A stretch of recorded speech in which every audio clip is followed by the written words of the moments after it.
Okay, the rest of chapter 8. That night, after Papa had shut up the newsstand, Chester was hanging through the gilded bars of his cage. Early in the evening, Mario had come back to feed him his supper.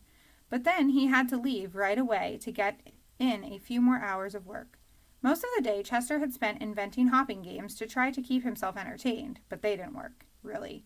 He was bored and lonely. The funny thing was that although he had been sleepy and kept wishing it were night, now that it was, he couldn't fall asleep. Chester heard the soft padding of feet beneath him. Harry Cat sprang up and landed on the shelf. In a moment, Tucker Mouse followed him from the stool, groaning with pain. He was still limping in his left hind leg where the Fortune magazine had hit him. "How long is the sentence?" asked Harry. "Until Mario can pay back the money," sighed Chester. "Couldn't you get out on bail for the time being?" asked Tucker. "No," said Chester, "and anyway, nobody has any bail. I'm surprised they let me off that easily." Harry Cat folded his front paws over each other and rested his head on them. "Let me get this straight," he said. "Does Mario have to work for the money as punishment, or does he have to get it somewhere?" "He just has to get it," said Chester. "Why should he be punished? I'm the one who ate the money." Harry looked at Tucker, a long look, as if he was expecting the mouse to say something.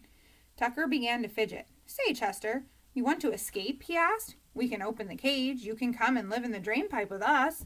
"No," Chester shook his head. "It wouldn't be fair to Mario. I'll just have to serve out the time." Harry looked at Tucker again and began tapping one of his paws. "Well," he said finally. Tucker moaned and massaged his sore spot. "Oh, my poor leg. That Mama Bellini can sure heave a magazine. Feel the bump, Harry," he offered. "I felt it already," said Harry. "Now enough of your stalling. You have money." "Tucker has money?" said Chester Cricket. Tucker looked nervously from one to the other. "I have my life savings," he said in a pathetic voice. "He's the richest mouse in New York," said Harry. "Old Moneybags Mouse, he's known as." "Now wait a minute, Harry," said Tucker. "Let's not make too much from a few nickels and dimes." "How did you get the money?" asked Chester. Tucker Mouse cleared his throat and began wringing his two front feet. When he spoke, his voice was all choked up with emotion. "Years ago," he said, "when yet a little mouse I was, tender in age and lacking in experience, I moved from the sweet scenes of my childhood, 10th Avenue, that is, into the Times Square subway station. And it was here that I learned the value of economicness, which means saving. Many and many an old mouse did I see crawling away unwanted to a poor mouse's grave because he had not saved. And I resolved that such a fate would never come to me." "All of which means that you've got a pile of loot back there in the drain pipe," said Harry Cat. "Just a minute, please, if you wouldn't mind," said Tucker. "I'll tell it in my own way."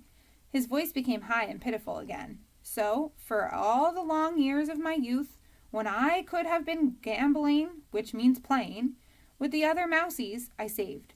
I saved paper, I saved food, I saved clothing." "Save time and get to the point," said Harry. Tucker gave Harry a sour smile. "And I also saved money," he went on. "In the course of many years of scrounging, it was only natural I could find a certain amount of loose change.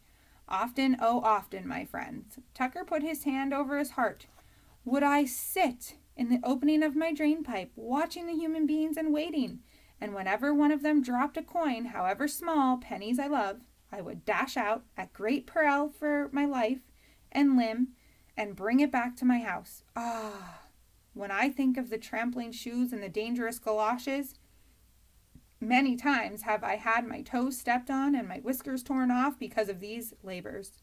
But it was all worth it. Oh, it was worth it, my friends, on account of now I have 2 half-dollars, 5 quarters, 2 dimes, 6 nickels, and 18 pennies tucked away in my drain pipe." "Which makes $2.93, said Harry Cat, after doing some quick addition.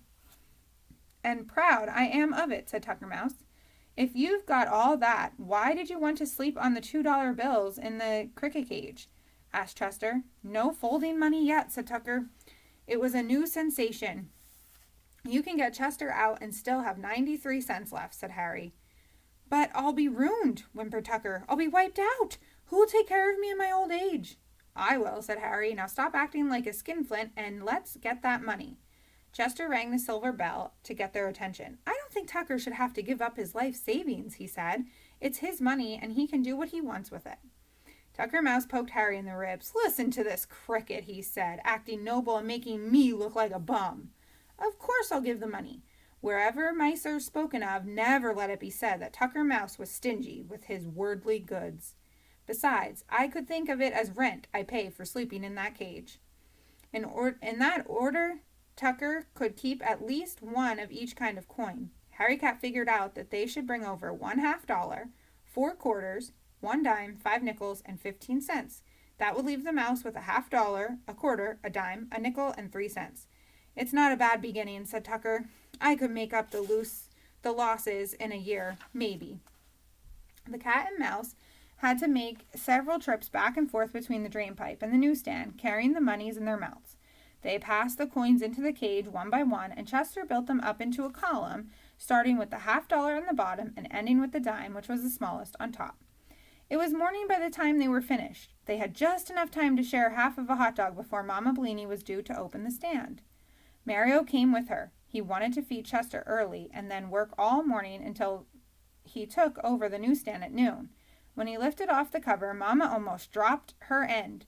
There was Chester sitting on top of a column of change, chirping merrily.